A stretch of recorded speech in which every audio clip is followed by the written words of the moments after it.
خیبر پختونخوا کے ضلع بنیر، باجوڑ، سوات، ملاکنڈ، شانگلہ اور دیگر متاثرہ علاقوں میں پاک فوج کے ریسکیو اور ریلیف آپریشن چوتھے روز بھی جاری ہیں۔ مقامی آبادی کی جانب سے پاک فوج کی بے مثال خدمات کو سراہا جا رہا ہے۔ اس کے علاوہ گلگت بلتستان میں سیلاب اور لینڈ سلائڈنگ سے متاثرہ اضلاع میں بھی پاکستان آرمی کے جوان امدادی کارروائیوں میں مصروف ہیں۔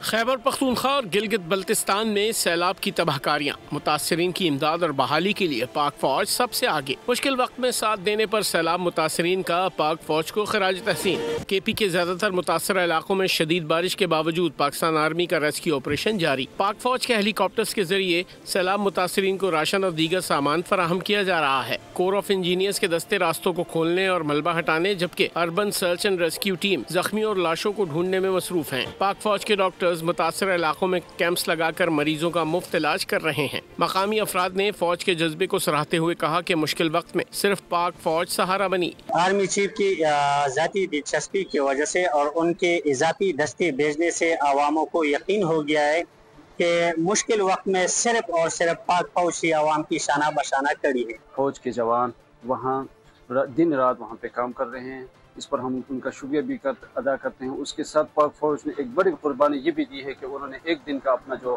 سیلری جو ہے وہ ان شہیدوں اور ان جو مالی نقصان جو ہوا ہے عوام کا ان کے نام کیا ہے۔ باجوڑ اور دیر کو ملانے والے جار پل کی بحالی کے کام کا آغاز ہونے پر عوام نے خوشی کا اظہار کرتے ہوئے کہا کہ یہ آمد و رفت کا واحد ذریعہ تھا جس کے متاثر ہونے سے شدید مشکلات درپیش تھیں۔ گلگت بلتستان میں بھی فوجی دستے سیلاب اور لینڈ سلائڈنگ سے متاثرہ اضلاع میں امدادی کارروائیوں میں مصروف ہیں۔ آرمی انجینئر کور اور FWO سڑکوں کی بحالی کے لیے کوشاں ہیں۔ شاہراہ قراقرم سمیت دیگر سڑکوں کو ٹریفک کے لیے کھول دیا گیا۔ عوام کا کہنا ہے کہ پاک فوج ہر مشکل وقت میں عوام کے ساتھ کھڑی نظر آتی ہے۔